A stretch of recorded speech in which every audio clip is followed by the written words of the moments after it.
o nosso trabalho, a gente vai falar um pouquinho sobre os princípios que regem o trabalhador rural.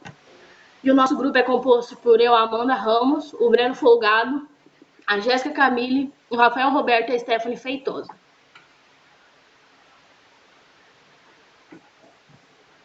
A minha parte, que eu vou falar, Amanda, é sobre o resumo. O tema no qual se trata o nosso trabalho é um tema no qual abrange muitas leis e com isso se torna muito extenso, com vários debates, tanto para os deveres quanto para os direitos que o trabalhador rural tem de realizar dentro de sua propriedade. O trabalhador rural desempenha uma função no qual é de enorme importância para o setor econômico do país e do mundo. As regras dos trabalhadores rurais são diferentes, ou seja, tendem a ter regras próprias. Por muitas das vezes, os trabalhadores rurais, por serem de pouco conhecimento, não são entendedores das leis que os regem, podendo, muitas das vezes, ocasionar percas muito grandes dentro de sua propriedade. Essas leis são extensas a ponto de termos que ter conhecimento desde quando o trabalhador rural era conhecido como um escravo, e muito menos era reconhecido como uma profissão. A atividade que mais tarde poderia ser uma das mais importantes para a economia mundial. E assim, podemos, depois desse resumo sobre o nosso tema, dar início aos princípios que regem o trabalhador rural. Eu vou passar a minha fala para a minha colega de grupo, Stephanie. Eu vou falar sobre a introdução. O conteúdo do trabalho se trata dos princípios que regem o trabalhador rural, onde iremos apresentar e explicar quais são eles e como funciona cada um deles. O artigo foi feito com o intuito de termos as informações de uma forma rápida e explicativa, onde o leitor conseguirá ter uma fácil compreensão e absorção das informações. O trabalho tem como seu objetivo apresentar e explicar as formas e princípios que regem o trabalhador rural. Alguns dos princípios que regem os trabalhadores rurais são princípio da proteção, princípio da irrenunciabilidade do direito, princípio da continuidade da relação de emprego, princípio da primazia da realidade, e esses são alguns deles que iremos apresentar no trabalho. Agora eu passo a fala para o meu colega Rafael Roberto. Vamos falar um pouco sobre materiais e métodos. Para a realização desse trabalho, foi utilizado pesquisas em artigos de forma online, baseados em teses e livros técnicos. Após a leitura do material, foi entrado em consenso entre todos os integrantes do grupo de que cada um ficaria com o tópico do trabalho, com a intenção de que todos, de forma organizada, conseguiria trabalhar de forma justa e coletiva. Agora, meu amigo Breno vai falar um pouco sobre a parte dele. Bom, eu sou o Breno e vou falar sobre os resultados. A partir de 1963, o trabalhador rural ele foi registrado pelo Estatuto do Trabalhador Rural, que atribui a esses trabalhadores praticamente o mesmo direito dos trabalhadores urbanos, tais como indenização, aviso prévio, salário, férias, repouso remunerado, sistema de compensação de horas, proteção especial à mulher e ao menor, etc. Porém, essa legislação ela foi revogada pela Lei 5.889/73. No entanto, a nova lei foi a restrição pura e simples dos direitos dos trabalhadores urbanos aos trabalhadores rurais, apenas com algumas peculiaridades. No entanto, a partir da Constituição Federal de 1988, o trabalhador rural alcançou os mesmos direitos dos trabalhadores urbanos e algumas garantias individuais regulamentadas em lei especial. Os princípios dos trabalhadores rurais. Vou falar agora.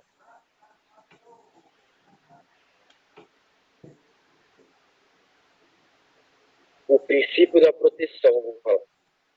Pode dizer que o princípio da proteção ela pode ser desmembrado em três, que é o indúbio para o operário, a aplicação da norma mais favorável ao trabalhador e a aplicação da condição mais benéfica ao trabalhador.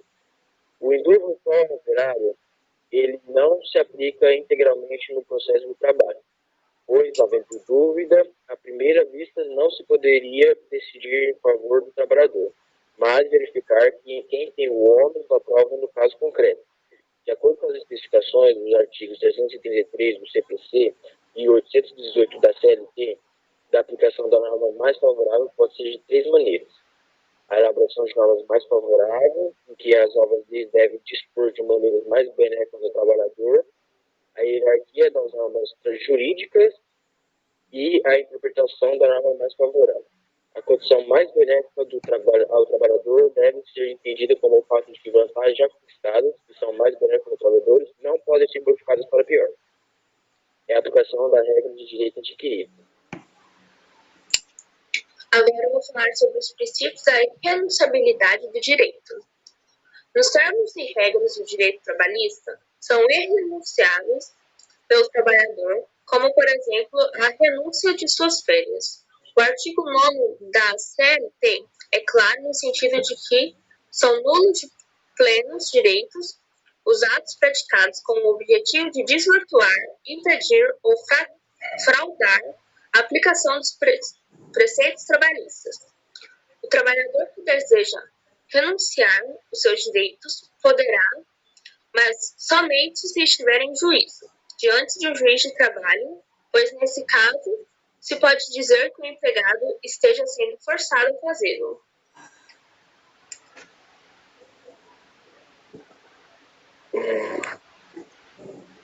O princípio da continuidade da relação de emprego.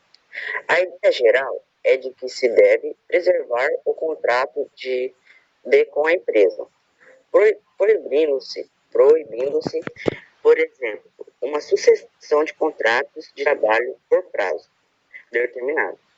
A súmula 212 do TST adotada essa ideia ao dizer que o ônus de provar o término do contrato de trabalho, quando negado a prestação de serviço e o depoimento, é do empregador, pois o princípio da comunidade da relação de empregado constitui presunção favorável ao empregado.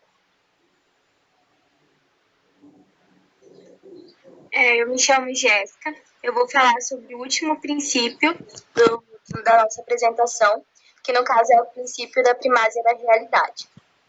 Bom, no direito do trabalho, os fatos eles são muito mais importantes do que os próprios documentos. E muitas vezes, o servidor, no caso o empregado, ele assina os documentos sem nem saber o que é aquilo que ele está assinando. Na sua admissão, ele pode assinar todos os papéis possíveis, desde o seu contrato até o seu pedido de demissão. Daí é que surge a possibilidade de serem feitas provas para contrariar os documentos que foram apresentados para esse servidor. Que esses documentos, eles irão evidenciar realmente os fatos ocorridos nas relações entre as partes.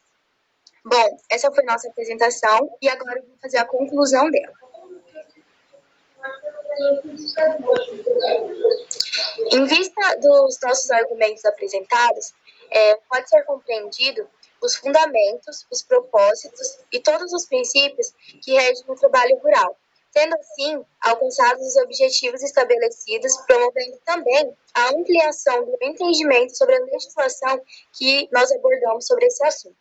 Por conseguinte, a metodologia que nós utilizamos se mostrou satisfatória como fonte de dados para a elaboração de todo esse trabalho, correspondendo às expectativas para o seu produto final. É válido também que seja ressaltado a importância que se faz à abordagem de todos esses princípios e também da legislação vigente sobre o tema. Já em diversas ocasiões, existe o desconhecimento dessa parte. Existe o desconhecimento por parte dos indivíduos que estão inseridos no meio do trabalho rural.